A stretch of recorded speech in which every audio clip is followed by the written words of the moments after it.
Minerva അക്കാദമിയിൽ 3-ഇയർ degree കോഴ്സുകൾ ആരംഭിച്ചിരിക്കുന്നു. Medical lab technology, operation theatre technology, cardiac care technology, dialysis technology, hospital sterilisation (CSSD), radiology technology, optometry technology കൂടാതെ hospital management MBA കോഴ്സുകളും ആരംഭിക്കുന്നു. Minerva academy. Contact number 9995373833 അല്ലെങ്കിൽ 9895841933. Minerva academy, skill and professional studies. Kerala പഴനിയിലെ മുരുകനെ കണ്ടു തൊഴാനും പ്രകൃതിയുടെ സൗന്ദര്യം കണ്ടാസ്വദിക്കുന്നതിനുമായി കേരള പഴനിയിലേക്ക് ജനങ്ങളുടെ വരവേറി.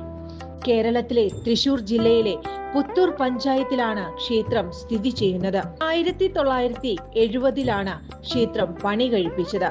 പിന്നീട് 1985-ൽ ക്ഷേത്രം പുതുക്കി പണിതു. ക്ഷേത്രത്തിൽ നടത്തിയ ദേവപ്രശ്നത്തിൽ ക്ഷേത്രം പുതുക്കി പണിയണമെന്ന് കണ്ടെത്തിയിരുന്നു. ഇതേ തുടർന്ന് ക്ഷേത്രം പുതുക്കി പണിയുകയും പൂയം നക്ഷത്രത്തിൽ പ്രതിഷ്ഠ നടത്തുകയും ചെയ്തു.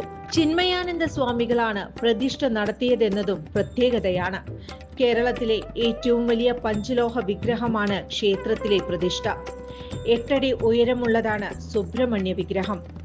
സാക്ഷാൽ പഴനിയിലേക്ക് അഭിമുഖമായാണ് പ്രതിഷ്ഠ. ഗോപുരം തമിഴ് ശൈലിയാണെങ്കിലും ശ്രീകോവിലും മറ്റും കേരളീയ ശൈലിയിലാണ് നിർമ്മിച്ചിട്ടുള്ളത്. ശ്രീമുരുകനാണ് പ്രധാന പ്രതിഷ്ഠയെങ്കിലും പരമശിവൻ, പാർവതി, ഗണപതി, അയ്യപ്പൻ, ഹനുമാൻ, നാഗങ്ങൾ, നവഗ്രഹങ്ങൾ എന്നീ പ്രതിഷ്ഠയും ഇവിടെയുണ്ട്. പ്രകൃതി കനിഞ്ഞനുഗ്രഹിച്ച കേരള പഴനിയും സമീപ പ്രദേശങ്ങളും കണ്ടാസ്വദിക്കാൻ വിനോദസഞ്ചാരികളടക്കം നിരവധി പേർ കേരള പഴനിയിൽ എത്തുന്നുണ്ട്.